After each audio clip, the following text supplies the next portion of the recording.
Hello and welcome to another episode of Ken's Training. Today's training, what we are going to do is we're just going to do some simple, soft soldering. In other videos in my channel, you'll see that I've done brazing, which is a higher temperature type of a weld, referred to as a braze joint. Alright, so what we've got here is we've got a piece of copper. We've already cut it to length for the for what we want to use it for. We've got to use this in a plumbing application. I'm just going to throw on some safety glasses here. Now when you do cut copper like this, half-inch copper, you do want to use a tubing cutter as opposed to a hacksaw. So after you've cut your copper pipe to the appropriate length that you're looking for, then you want to remove the inside burr just by taking the tool. This tool is built right into the pipe cutter, tubing cutter. So you just take it, kind of go like that, and then sometimes I'll scrape the ends off like this, or I'll just carry an extra file with me, and I'll just kind of work the file on the inside. You want that to be a smooth transition on your copper, otherwise the water inside will create a little bit of a vortex, and it'll prematurely wear away at that joint, causing a little bit of turbulence.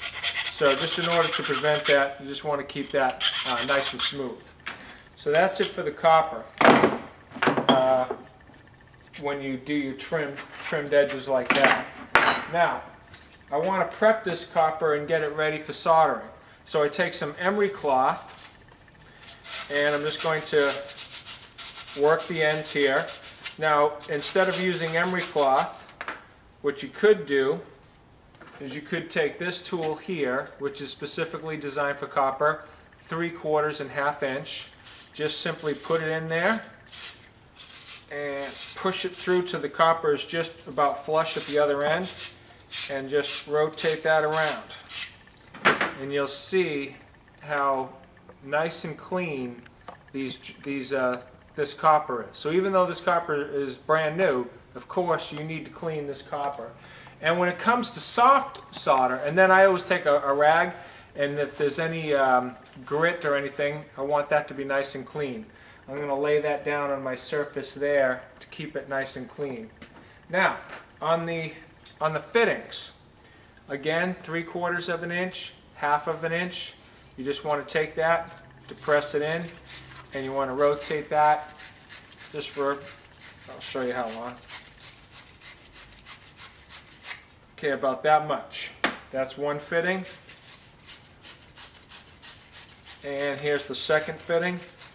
Now again, I want to just clean up inside of there, so what I do is just take a file or something like that with the rag and just put it in like that and just clean up the ends. So, and then I put them down to keep making sure that they can't collect dust in any way. So those are all clean.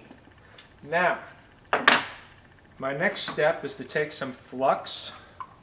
Go ahead and zoom in on that. And this is the type of a flux that I'm going to be using for this soft solder. This is what it looks like inside. It does come with a brush, but this is kind of worn, so I'm just going to use a brand new brush. Now, there are two different types of flux paste brushes that I've purchased in the past. This is kind of like a standard one, and these are like probably ones that they sell at the 99-cent store, the more chintzier ones. This is such a small job, I'm just going to use the little chintzy one because I really don't need the large one at all. So I'm just going to take my flux paste brush, and I'm going to put an application of flux on the brush itself. Now I'm going to take the fittings, and I'm going to, on the inside of the fittings, by the way, these fittings were purchased at the Home Depot. They came with the sticker on them. You want to remove those stickers because when you put your heat on there, it's going to burn, it's going to create a lot of smoke, and it's going to not be a good joint. So I always remove anything like that. Alright, so I'm coating the inside of the fitting here. I'm going to coat the inside of this fitting here. Now I'm going to take my pipe Coat the end.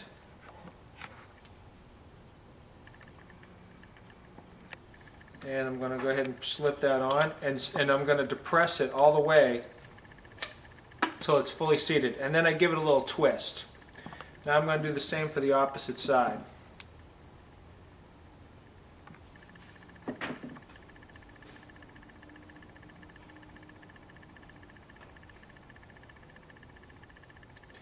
Okay, now that that's done, I'm just going to put that off to the side. Now I'm going to depress this into here. Give it a twist.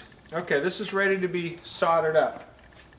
Now, I'm going to just use my work table here. I got some metal down here, just some sheet metal, just to kind of keep a fire barrier up there. And I want to figure out exactly how I want to do these joints. I guess what I'll do is I'll just put this in the vise, and not too tight, but just that snug right there. I got my heat right here.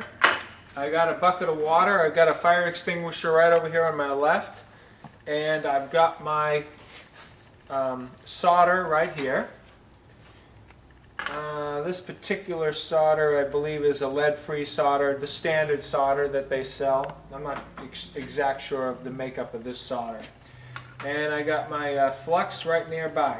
Now on my heat, this is the type of a gun where you push it in and it produces the flame. And because I don't want to just hold it in, what I could do is hold it in, depress this button while releasing the red, and it will hold the flame. So you depress, hold, release the red, and then you can release the whole thing. And there's my flame right there. What I like to do is I like to start it on the tube, heat the male section first, and then bring it over towards the fitting. And I'm going to test opposite the flame.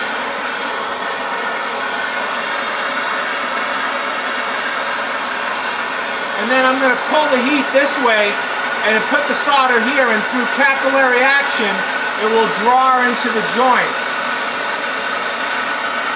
Alright, we're dripping from the joint, so that actually should be pretty good. One other thing that I have here is a spray bottle of water, but I don't want to cool this copper down. I'll clean everything up at the end, and then I'll show you the joints. You know what I'll do? Let me just flip this around like this, so this way you can see the second soldered joint that I'm going to do. Alright, so again, same procedure. Keep that up. Starting at the male tube, moving the heat around, drawing towards the fitting. Remember, the solder follows the heat. I'm going to come over here, and on the opposite side I'm going to touch.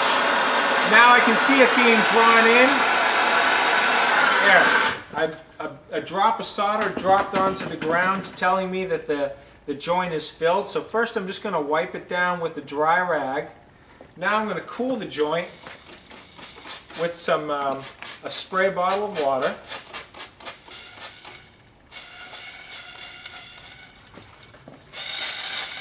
You can hear that. Alright, now I'm going to go over the joints again. You want to make sure that you remove the flux. The flux is very, very important for you to remove. Let me just dip that in my bucket of water. That way everything is going to be nice and cold, and I won't have to worry about touching a hot piece of copper, although I do have a couple of rags here. Now, one important thing is that wiping your joints off. You don't want to just solder and then leave your joints, because if you leave the solder on the joint, it's going to create an acid, it's going to leave an acid residue, because that's a flux paste acid. If you leave that on the joint, you're going to, the acid will eventually eat away at that joint, causing a problem. Now, I'm going to bring the camera up here so that you can see the joints that I just did. Alright, so I'm just going to move around the joint slowly, this joint here, and you can see that I'm filled in all the way with a little bit of excess that pooled at the bottom. and that's when I stopped soldering. When I saw it drip out, I stopped soldering at that point in time. And here's the second joint that I did right here. Pretty much looks the same. Definitely a good solder joint. Looking on the inside, I'm going to see if the camera can show you the inside there. There's not like an excess of solder or anything on the inside. It looks like it got the whole thing to me, but it's not like it started pooling out on the inside. Like some people, maybe an inexperienced person will take the solder, and when they go in and they start doing it, they'll draw it in and they'll go, and they'll draw in a large amount of solder. It'll be dripping and it'll be going inside of the tube and everything. So that's one thing you want to watch for. But basically, that is soft soldering and how to do it. Make sure that your copper, to recap, once we cut our copper, we made sure the copper was super clean. One thing when it comes to soft solder compared to brazing, your copper has to be really clean. And if it's a used copper, an older copper, I mean super clean. Even brand new copper like this, I made sure it was really clean and etched with the file brush material there to get it in there. So everything's got to be super clean. Everything, all the copper was wiped down. Then it was fluxed really well. Then the fittings were put together, and then just one joint at a time, heating and so forth. But basically, and then when you cool down, once you do your joint, I like to give it a wipe with a dry cloth. And then if I don't want, depending upon whether I'm done or if I want to keep going, wipe with the dry cloth. And then I like to quench with a spray bottle of water, because that kind of quenches it kind of softly. It doesn't exactly, it's not like dipping it in a bucket of water immediately. So I kind of like a little bit of a softer approach. And so that's why I like having a spray bottle of water. And then go through and wipe your joints to make sure you leave no flux paste residue behind. And that's it. Thank you for watching the video.